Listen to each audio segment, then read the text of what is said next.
Come say hi. Hey, kia ora, Helen Brahms here, coming to you live from Escondido in Southern California. Hope you're all having a super fantastic sparkling tune-up Tuesday. How did your tune-up Tuesday go? Did you look at the skill levels that you have on different things? Did you write down things that you've learned over the years that you can draw experience from, become an expert in those areas? Oh, my hair's a mess. We have had a very, very busy day. We got out of here. Sorry, I've got dust up my nose and it's driving me nuts. We got out of here, I think it was around 10 o'clock. So we're packing up the RV and we didn't have a lot to do. All we had to basically do after our morning live this morning and after our morning meeting was just disconnect the sewer, the power and the water. So I go out there, power, water, not a problem. Cannot get the sewer hose off the sewer connection to in the actual RV. So I got the hose coming up through the utility locker, hooking onto the sewer outlet in the RV, and I cannot get the hose off. I'm like, you've got to be kidding me. So I called down the front desk, finally got somebody to answer because nobody was answering down there. I thought, this is ridiculous. It's got to be it's always manned. And so finally got hold of somebody, explained to them what the situation was, and the general manager turns around and says, oh, our maintenance men can come and have a look and they can tell you what to do, but they won't do anything for you. And I'm sort of like, whatever. We've had these maintenance guys before, and they're absolutely amazing. And they will bend over backwards to help you where they can. Hang on, come here. Yeah. Is this what you want? Your comb? You want your comb? Is that what you want? There you go. You gonna say hi? You gonna say, Mummy left me in the RV all day. I was not impressed. We'll get to that in a minute. And so he finally comes, so the maintenance guy comes, I asked if I had some gloves, so I gave him some gloves, and he could not get it off either. So he went away, he came back with this big adjustable wrenchy thing, gets it on there and had it off in 2 seconds. So well worth calling the maintenance guys. They have the right tools. And so finally got that packed up, but then I couldn't get but it's two 10-foot ones together and I could not get them off in the middle. I thought, darn, he'd already left. So I now have this 20-foot long sewer hose curled up in the utility area. Yeah, so we'll figure that one out later. At least I know what sort of a tool I need to break them apart to get them to separate. So yeah, we're gonna fix that one later. But we got out of here and because I wanted to be somewhere over in a shopping centre or somewhere over near where the storage unit was, so I wouldn't have to drive so far or and that sort of thing. And because it's about a 30-minute drive from here. And so we went for a drive over that area, found out where the storage went, and I thought, oh, I'm going to need cash to pay these guys a tip. And I thought, okay, so started looking at banks that all the banks had their ATMs were closed. You had to go inside to get money if you wanted anything. None of them had their ATMs open. I was like, this is crazy. And so then they called to say they'll be there at 1:30, and I was already at the storage unit at that point, parked out on the street. And I thought, oh, I've got a couple of hours because it's only 11:30. And so I thought, So I drove down to Solana Beach. I picked up my mail from that address. That's the old address, which I am no longer using. So I'm trying to get people to move to the other one that I use, but hopefully in the next couple of weeks we'll get the Arizona one sorted out. If you hear any thumping, Zeffie is playing with her Kong. So I did that. Again, stopped at different banks for the ATMs, all closed. Went to where, because I normally bank with Navy Federal Credit Union, so went to the shopping centre where they were to find out they moved. I was like, you've got to be kidding me. So this was my day. This was my day. And so then it was sort of they're going to be here in 20 minutes. I'm going to have to figure out another way to do it. And so got over there, got in, and they now have a phone app that you can get through the gate. You can access the building without having to type your code in, which was actually kind of cool. We went to the unit, and this is the one I was worried about because when the movers moved the stuff into the unit, they were pushing two of them were pushing boxes, and while the third one was pulling the door down. I thought, this is going to be fun. And I had every bunch of keys that I have because I didn't know which one the key for the locker was on, because I haven't opened it in 2 years, and almost 2 years. And so, because it was March, yeah, it's March 31st, March 30th. Was March 30th? Yeah, March 30th. So we finally found the key on there, and opened and unlocked it, and then just pulled the door up, went straight up, but it wouldn't stay up. It kept falling down. So the guys, there was a stack of boxes near the door, and they moved them over so they'd be just under the door, and then there was a little basket there, so they put that under there, and that held the door up, and that was like the last thing taken out of the locker. But 4 hours later, so from 1:30 to people messaging me like crazy. So from 1:30 to 5:30, these guys were just pulling boxes out and furniture and all of that, and I was sort of like, oh, that's where that is. There's my tripod for the camera. There's this, and they pulled out this computer bag, and I thought, oh, wonder if that's got the little, because there's some movies that I have that I'm missing the DVDs for, because they're in one of those little CD holder things. And I thought, oh, I wonder if this is the bag it's got. So I open up the bag.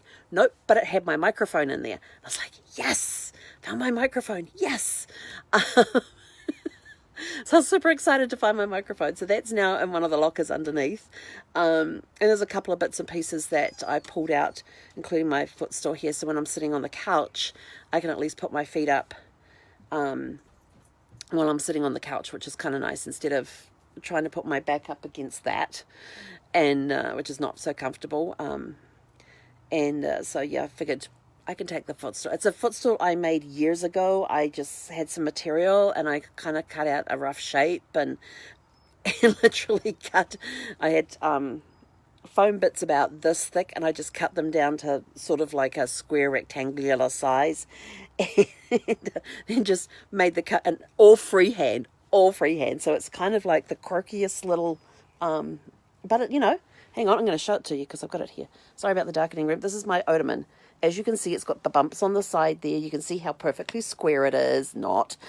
But this is the ottoman that I made all freehand, no pattern, just some foam rubber that I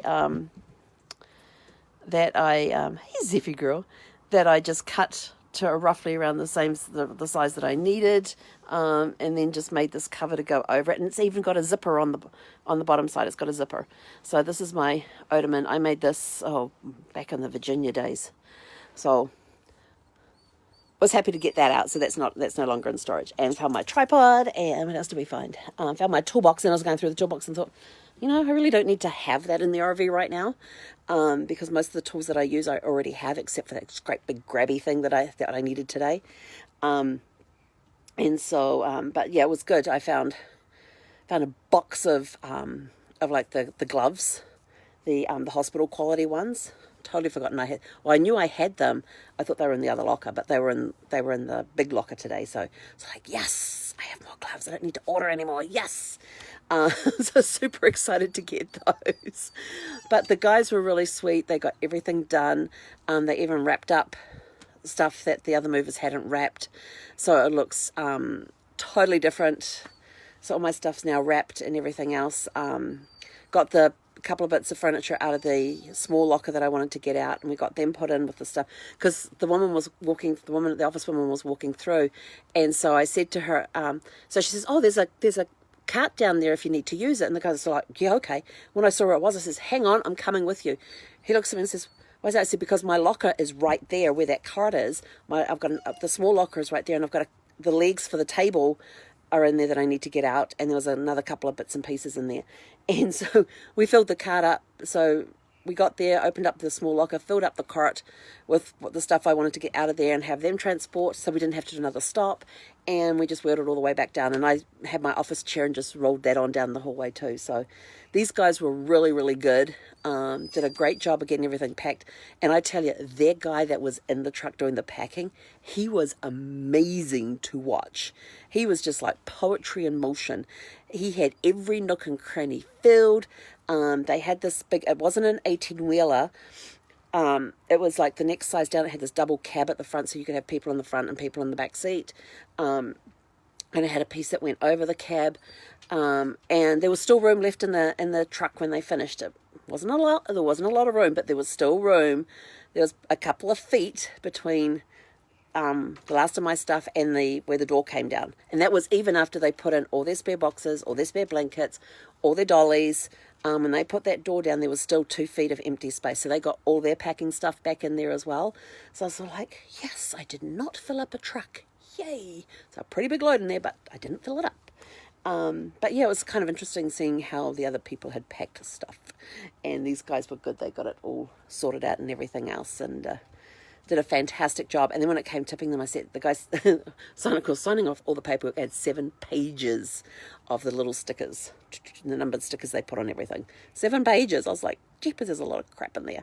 But I found a whole boxes and boxes of genealogy stuff. I was, when I take them, I was like, no, I don't have room in the RV to put all those boxes of genealogy stuff. They are going to have to wait. So, again, I have to be a little more patient with those. And so at the end, after we'd signed off all the paperwork and everything else, the guy said to me, he says, now, do you have any questions, any concerns, any comments? I said, yeah. I said, I tried to get some money out of the bank to pay you guys, to give you guys a tip. I said, but none of the ATMs were open. And he's like, what? I said, they all had these signs on saying these are temporarily closed. And he says, really? I says, yeah, I went to different banks and all that. I said, is there another way that I can make sure you guys get your tip? And so we ended up doing a Venmo to him to distribute out to the other 3 guys he had with him. So, and he let them know that I had paid them a tip, so that they knew that they were going to get that. So that was, we ended up doing a Venmo so that they could get their tip. But then we got in the car and got in the RV and came back, and we got back here at the beginning of this live. We've parked on the site. We've got the feet down. We've got the slides out, and that's it. I'm just sort of like, I really don't want to go back outside again because I've got to hook up the power, hook up the water. I don't need to do the sewer line. And all I want to do is just crawl into bed and go to sleep. Zeffie was with me all day because she was in the RV. And we had the windows open. And every time I walked away from the RV after visiting her, she would just start crying. And these guys are like, what is that noise? I said, I'm sorry, that's my dog. I said, she has separation anxiety real bad. She wants to be out here with me. She cannot go into the building. So she's got to stay in the RV. So she had the RV here, and I just realized before I got on the live that I forgot to put her bowls away when we left the storage units, because sitting under. I'm sorry, there's no lights on. I've got no power on. Let me show you this. So sitting here, and hang on, we might still have one of these. Yes, we do. So there is Zeffie's bowls, and as you can see the edge of the carpet there, that's the slide. So her water bowl has got water in it. Her food bowl's got, that sat there from, normally it sits in the shower when we're traveling, but that's been sitting there since we left the storage facility, because I had it there for her so she could get access to her food and water while I was out doing the other stuff. And I totally forgot to move it back into the shower before we left. So Zeffie got, and I'm just like, oh my gosh, it didn't spill. But then it has these little holes in the bottom of it to let any water go through into the bottom piece of it. So like, yay. I'm like, oh my gosh, I can't believe I did that. And of course, I've put the slide out, and because the feet were completely on the slide, it didn't leave the food bowl behind. So that was kind of like, yay. So all I want to do right now is crawl into bed, but somebody's crate is on my bed that has to be moved, and I really don't want to set up her crate, so I've already told her crate's probably not going to get set up. And I still have to go plug in the power, plug in the water, and sort out our bedroom. Oh, we found this box of spices. It says spices. I think I'll take that with me. Like, why is that? I said, I don't think any of the spices in there will still be any good after 2 years. So that'll probably I'll open it up and see what's in there, and they'll probably get dumped. But yeah, I found a box of spices. It wasn't a very big box, but still. So yeah, it was kind of interesting. I said to the guys, I said, it's going to be like Christmas when I get to go through these boxes, because I said, some of them I have no clue what's in them, and some of them I do, and I can't wait to get into them and get the stuff out of there, like all the genealogy stuff that's in there. There was a bag that had some genealogy stuff and then historic photos and all that, so I grabbed that, and that's in one of the lockers underneath right now. But yeah, so it's been a very busy day. We're both tired and exhausted. Zeffie still wants to go for another walk. She got a walk when we were at the storage unit today, but she wants to, of course, go do her nightly walk. So we'll probably go do that. Hook the power up first, hook the water up first, and then we'll go do our nightly walk. And maybe we'll do a DoorDash for dinner tonight. Just got to see what I got in the fridge. I know I've got some salad stuff in there, but I don't think I have any meat. So maybe we'll just do a DoorDash tonight. Yeah, I think we might do that. Anyway, I've rabbited on for long enough. It's been a super fantastic Sparkling Tune-Up Tuesday. All my stuff is now on its way to storage. They've got listed on the thing they're going to store it for 30 days. By then I will definitely have somewhere for them, whether it's to go into another storage unit or into a place that I find as a home base. We shall see. That's going to be coming up in the next 3 to 4 weeks, figuring that out. So that's how long I've got to figure it out before I have to tell them where it's got to go. So that's it from me for today. Have a super fantastic sparkling evening. We're going to go hook up some power, hook up some water, take a little stroll, order dinner, and come back and collapse. Oh, hang on. Clear the bed, then collapse. Have a super fantastic sparkling evening, and we will catch you guys tomorrow for Winning Wednesday. Hei konera!